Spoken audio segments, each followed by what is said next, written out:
Next, as we have seen with recent pandemics, emerging diseases like Zika and Ebola can cross continents and oceans with uncontrolled speed.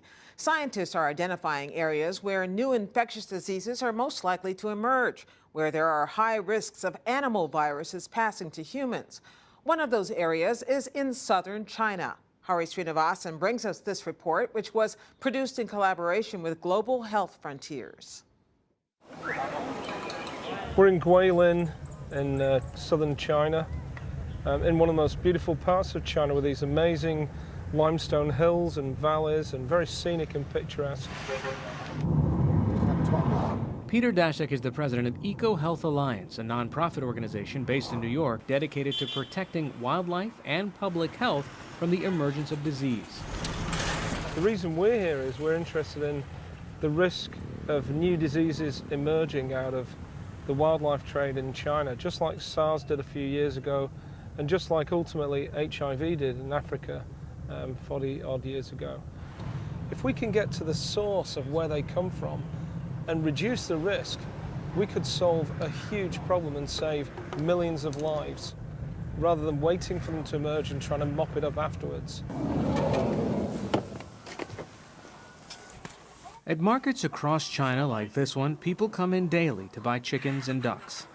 It increases the risk of a pathogen like avian flu from spreading because you've got live chickens. If one of them's infected, it brings the virus in and it spreads to this flock over a few hours, and then those animals are taken to all distant parts of the region. Now, you could see this activity anywhere in the world. This is just like what happens in rural America and rural parts of Europe. But the difference is here we're in a hot zone for emerging diseases. This is a place where we've repeatedly seen outbreaks from poultry moving into people and spreading globally. Natural habitats can also contribute to the spread of viruses. We've got people fishing in the river, we've got people washing in the river. We know there's sewage coming directly from the houses into the river. There's not much wildlife here, but wild ducks will come down onto this river as well and mix in and migrate with the viruses and spread them backwards and forwards into this mix. It's a big mixing vessel for pathogens.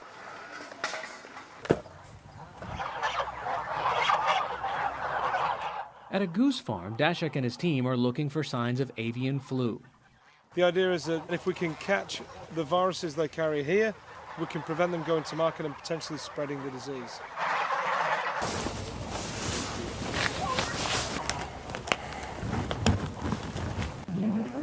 Okay, ready? We take swabs from the mouth and we take cloacal swabs. We put them in viral transport medium and then ship them on liquid nitrogen to the lab for testing.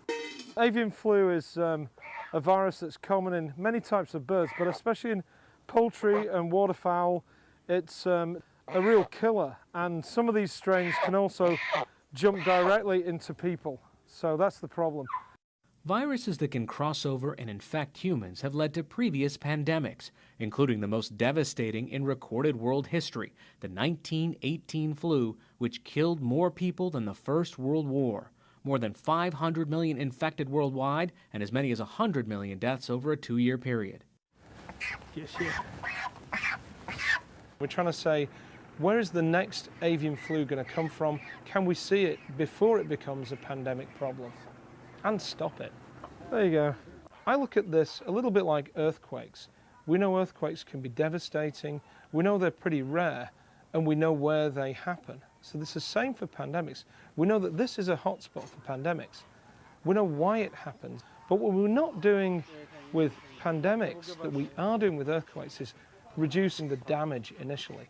This has been going on for 5,000 years. Yes.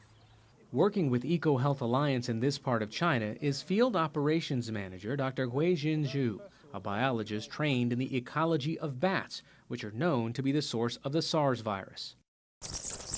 It's really urgent to teach the people how to deal with the virus and just change our normal behavior to decrease the risk of the virus transfer.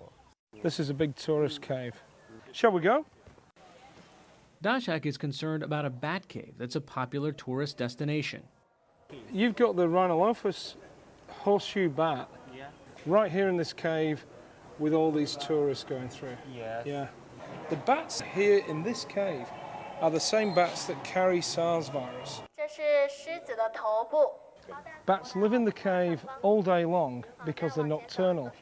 And when they're up there, they urinate and defecate right on top of the tourists that are walking through. And all you've got to do is be that one person to breathe in at the wrong time, and suddenly you've been infected with a virus that is not only potentially lethal to people, it could cause a future pandemic. We sent you the samples from these bats. Dashak and his team have used mathematical models to try to understand what is driving these diseases. We went back to every known example of emerging disease, HIV, Ebola, West Nile virus, SARS, plotted where it originated, and we said, what are the things that are going on in those places? The two big drivers are growing human populations, land use change, and high wildlife diversity. Rapid global response to disease outbreaks is essential to stopping transmission and saving lives. But Dashak and his team of virus hunters believe that forecasting where outbreaks are most likely to occur is a critical part of a defensive strategy needed to prevent outbreaks before they emerge. For the PBS NewsHour, I'm Hari Srinivasan. 你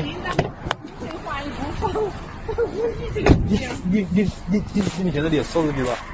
我的收入那个名单收几多？右边还没有收。我们这边说我们门诊死蛮多，我们门诊这2天少了许多，然后他们殡仪馆又拖不走，怪病人就把我们急诊拖不搞了。我记得我现在成体脂肪了。所以我就说，政府就他妈想法。因为成体脂肪，说实话，病人死啊，也手不起走，在那个过热的环境中，他的尸体腐化更快，病毒复制更快。那肯定啊。对呀、他会一条龙，他不搞过来，整个环境就搞汉口殡仪馆一家专门收这种重症肺炎的患者，然后我们还把他经过警区的警告，然后警丢人丢了。所以说，你看政府说那自私啊，是有点在哪吃？不知道，我们这个小医院呐、每天至少是1个到2个的死亡，就是我们这个小个医院，你更何况大医院呐、所以我就说，政府就说那这个叫么子，市场不是什么的要营销吃，我他妈你能吃，你他妈这种不是天地不容。你他妈啥钱都不是，3月8号去的，那么的还那时候都说了，他们蛮多的时候回来，我说你莫回来，我说我们那时候都学医生，我们说不能回，他们说你莫啥都王坚，我说我是王坚呐，就还是做吧，还是进来，对，做吧跟进来的，那帮人肯定之后又要肯定要莫搞还是别个补偿还是别个，就说的是实话呀。你不是补偿多少，因为我这2天在外头跑，你晓得，我一听政府的报道高这比假的。政府是歪的模特，它的司机是有限，你每天只让测2千个武汉市，司机货有限情况下，我们医院被迫只能住院的病人才能查核酸，门诊病人是不允许查核酸。那么住院地方能住几个人？是的。好，住院然后所有病人都不能查核酸，国家规定不查核酸，核酸显示不是阳性，那么你这个人就不能下诊断是重症肺炎、病毒性肺炎，那么没得办法，就只能说，哎，你是医师啊，其实就是你不能下诊断呐，因为不让下诊断呐。你敢不敢去死？ 5 more bodies in 3 minutes and another dying in the hospital. Inside China's outbreak center in Wuhan, a local resident found 3 body bags piled inside a funeral home van, which was parked inside the city's number 5 hospital. And a warning, some viewers may find clips of the scene distressing. 死了好多。哎呦，这是死了3个，是4袋装4袋，里面尸体。 Feng Bin, the man who took the video, went inside the inpatient department. 3 minutes later, he went back to the van and found 5 more bodies. 这武昌殡仪馆这里面4袋，刚才我照给你们看了，现在又多了。刚才3个，现在我数一下啊，4袋，1、2、3、4、5、6、7、8，有8个。哎呦。 Bin later went inside the hospital and saw another man dying on a hospital bed. 父亲。 The man's son was in so much distress that he became out of breath. Bin's video went viral, but on the same day, police arrived to arrest him. 不，你要告诉我是哪里吗？是哪里？你要开门你才知道，我才给你看呢。 Before being taken away, Bin quickly posted videos he took of the arrest online. He was later released around midnight after his videos began getting global attention. This month, Chinese funeral associations and several funeral companies are asking for help. A funeral home staff member told the Economic Observer that body bags and other supplies are in short supply, raising questions about the reported death toll. Reporting by Juliet Song, NTD News, New York.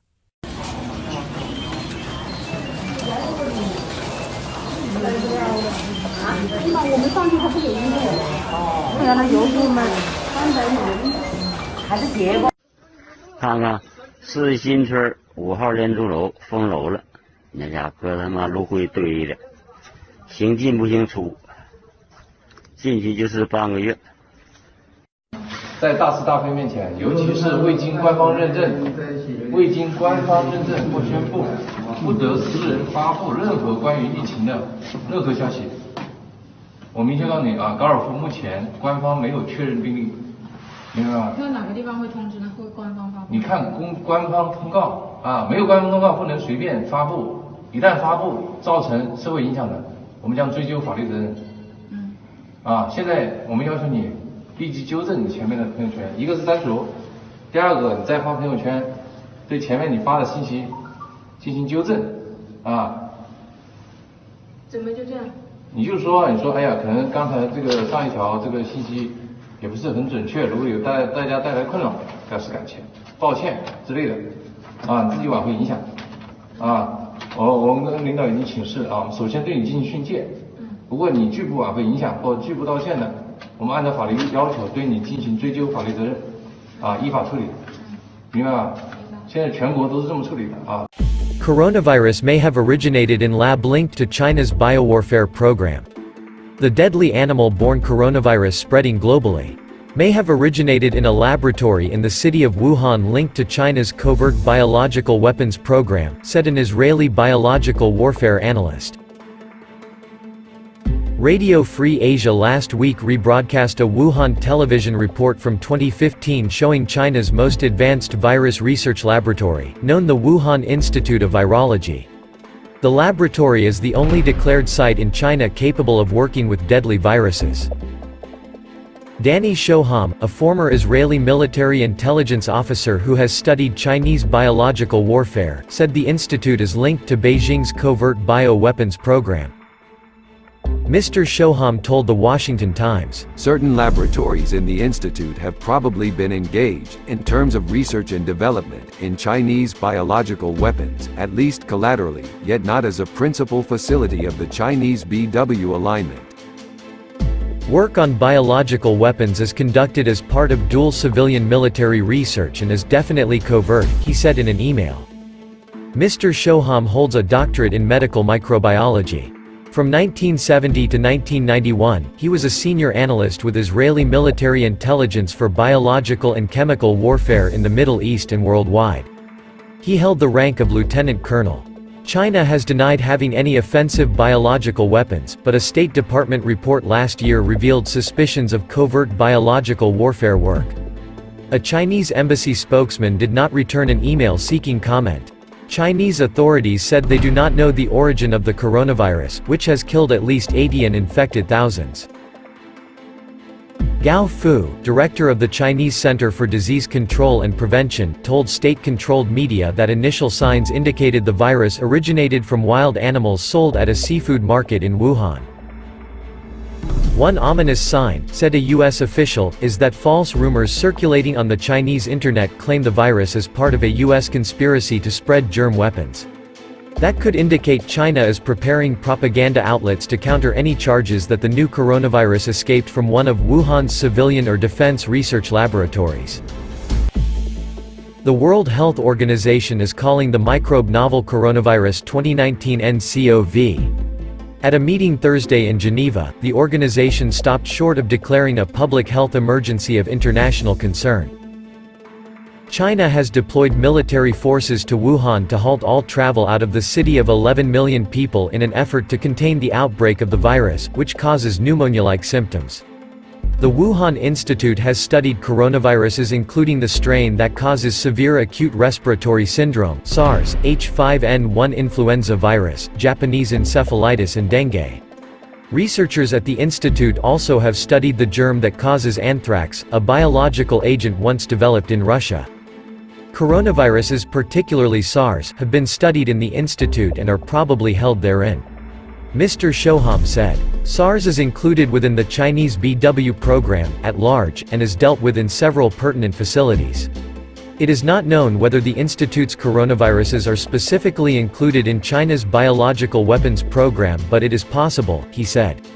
Asked whether the new coronavirus may have leaked, Mr. Shoham said, in principle, outward virus infiltration might take place either as leakage or as an indoor unnoticed infection of a person that normally went out of the concerned facility. This could have been the case with the Wuhan Institute of Virology, but so far there isn't evidence or indication for such incident. After researchers sequence the genome of the new coronavirus, they might be able to determine or suggest its origin or source. Biological Weapons Convention. Mr. Shoham, now with the Begin Sadat Center for Strategic Studies at Bar Ilan University in Israel, said the Virology Institute is the only declared site in China known as P4 for pathogen level 4. That status indicates the institute uses the strictest safety standards to prevent the spread of the most dangerous and exotic microbes being studied. The former Israeli military intelligence doctor also said suspicions were raised about the Wuhan Institute of Virology when a group of Chinese virologists working in Canada improperly sent to China samples of what he described as some of the deadliest viruses on Earth, including the Ebola virus. In a July article in the journal Institute for Defense Studies and Analyses, Mr. Shoham said the Wuhan Institute was one of 4 Chinese laboratories engaged in some aspects of biological weapons development. He said the secure Wuhan National Biosafety Laboratory at the institute was engaged in research on the Ebola, Nipah and Crimean Congo hemorrhagic fever viruses. The Wuhan Virology Institute is under the Chinese Academy of Sciences, but certain laboratories within it have linkage with the PLA or BW-related elements within the Chinese defense establishment, he said. In 1993, China declared a second facility, the Wuhan Institute of Biological Products, as one of 8 biological warfare research facilities covered by the Biological Weapons Convention, which China joined in 1985. The Wuhan Institute of Biological Products is a civilian facility but is linked to the Chinese defense establishment. Mr. Shoham said it is thought to be involved in the Chinese Biological Weapons Convention program. China's vaccine against SARS is probably produced there. This means the SARS virus is held and propagated there, but it is not a new coronavirus unless the wild type has been modified, which is not known and cannot be speculated at the moment, he said. The annual State Department report on arms treaty compliance stated last year that China engaged in activities that could support biological warfare. Information indicates that the People's Republic of China engaged during the reporting period in biological activities with potential dual-use applications, which raises concerns regarding its compliance with the BWC, said the report, adding that the United States suspects China failed to eliminate its biological warfare program as required by the treaty. The United States has compliance concerns with respect to Chinese military medical institutions' toxin research and development because of the potential dual-use applications and their potential as a biological threat, the report said. The biosafety lab is about 20 miles from the Hunan seafood market, which reports from China say may have been the origin point of the virus.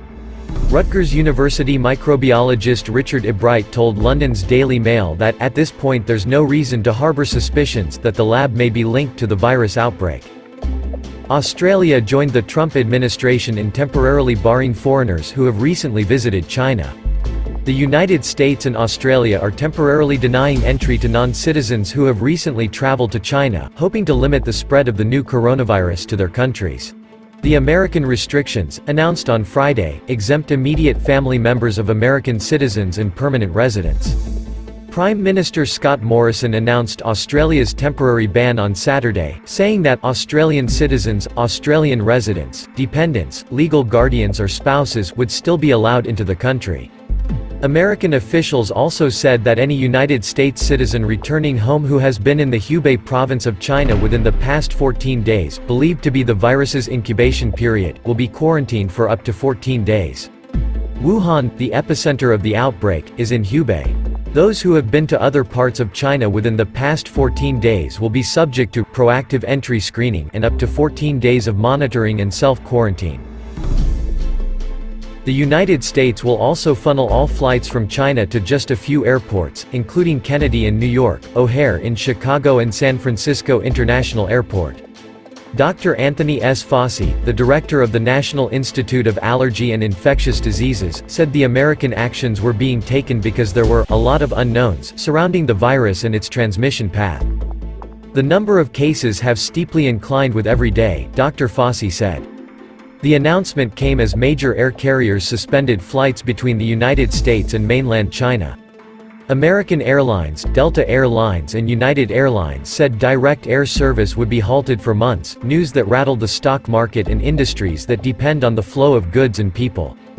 Qantas followed suit on Saturday, announcing its own suspension of flights to China. Vietnam banned all flights coming from mainland China, Hong Kong and Macau until May 1, according to the United States Federal Aviation Administration. Only flights that have received approval from Vietnam's Civil Aviation Authority will be allowed during the ban, which took effect on Saturday.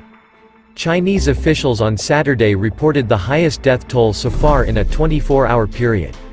About 2,100 new cases were also recorded in the country in the past 24 hours, raising the worldwide total to nearly 12,000, according to Chinese and World Health Organization data.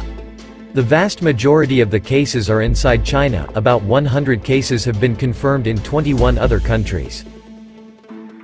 All of China's provinces and territories have now been touched by the outbreak.